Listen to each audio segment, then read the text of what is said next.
So Duncan, first and foremost, thank you so much for talking to me today. I know you've been so busy talking to a lot of media and doing so many amazing things. Before we get to your partnership with Dunkin Donuts, let's talk about how you are feeling during this entire quarantine time. Yeah, well, first off, thanks for having me on.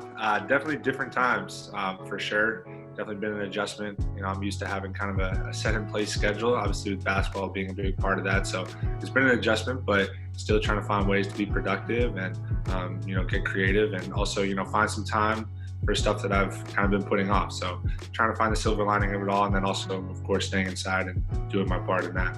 Yeah, and with that, you have partnered up with Dunkin Donuts, which kind of goes hand in hand with your name. How perfect of just an organization that you guys work together. It's just the way it works sounds so seamless. But you've partnered up with Dunkin Donuts to help first responders. Tell me a little bit about what you did on Friday and how amazing that was. Well, first off, I've been here in Dunkin Donuts pretty much my whole life. Especially growing up in the Northeast, Dunkin Donuts is big up there. So that's always kind of been a nickname of mine.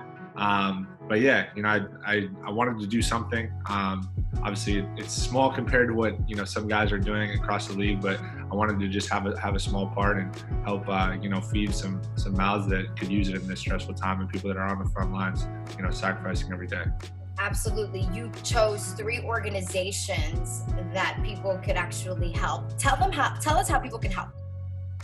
So the big one is Feeding South Florida. That's an organization that's already set in place, and your donations can immediately have an impact. And that's something that really spoke to me, and that obviously this is what's looking now like it's going to be an ongoing thing. So any support and relief that we can provide immediately is obviously going to make a difference. So that's something that I wanted to do my small part in.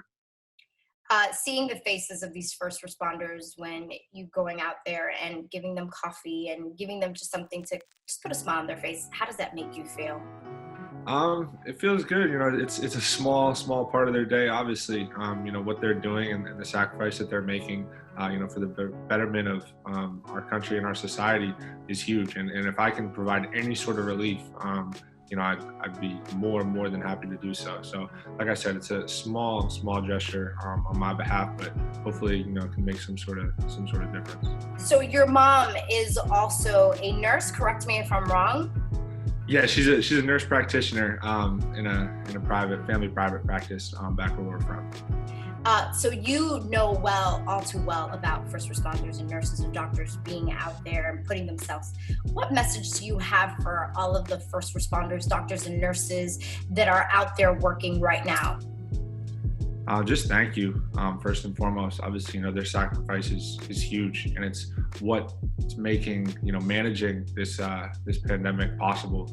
And obviously, they're being thrown all sorts of things, and it's probably a very overwhelming time for them. But I think it's important that they know that, they feel our support from a society standpoint. And, like I said, I just want to do a small part, and it's inspiring what they've been able to do and the bravery that they have on a day in, day out basis. So if anybody wants to help right now and partner up with you and Dunkin Donuts, what do they have to do? I would just go to the Feeding South Florida website or interact with them through social media. Their steps are pretty standard and easy to follow. So I would try to get involved with them. And like I said, they're a big time organization, and they're really making a difference, particularly in this area that's so dear to us. Absolutely. I can't agree with you. Okay. So Duncan, I'm a mom of 3. And as a mom, I find right now that one of my challenges is trying to see how I can get my son off playing NBA 2K. Have you been playing some video games, by the way? A little bit. I'm not much of a video game guy. I have a console, so I'll play every now and then. Okay. All right. I haven't been doing too much. Not too many video games for you. I saw that you posted up a video of giving kids some technique on things to do, laying down, throwing the ball exactly in the same way to help them to kind of have a routine, like you said. What message do you have for all the kids out there about keeping active during this time and using this time that we have available now? Yeah, obviously, being inside proposes its challenges, but I just encourage people to try to think outside the box. And like you said, at least for me, I feel like developing a routine is really important to that. And, just that way the days kind of don't necessarily just kind of blend together, but instead you can kind of have structure to your day still. And on top of that, try to see the silver lining in this, and that you now might have opportunities to do something that you've been putting off. I know for myself, I try to read a lot and have during the season, but now obviously I have an ample amount of time to do that. So it's something I've been doing for sure. What are you reading right now?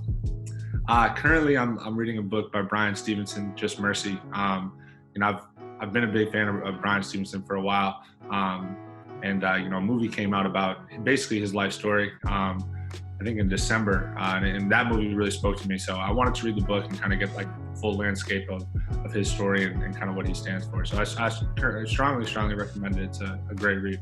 Great, I can't wait. I love to read, so I'm gonna go ahead and put that one on my list. Your routine has been a bit off. When was the last time you touched the basketball? I got a ball in my apartment, so I try to do makeshift workouts and that sort of thing. But really in terms of like actually working out in a facility, probably now 3 weeks or so. So I'm a little bit stir crazy in that, just because basketball is a huge part of my life. But trying to do my part and staying inside and staying responsible as well. And you're doing your part by helping all the first responders, and of course making a big impact here in South Florida. Duncan Robinson, thank you so much for talking to me today. We wish you the best of luck. Stay inside, stay home, and thank you for all that you do. Of course. Thank you for having me on.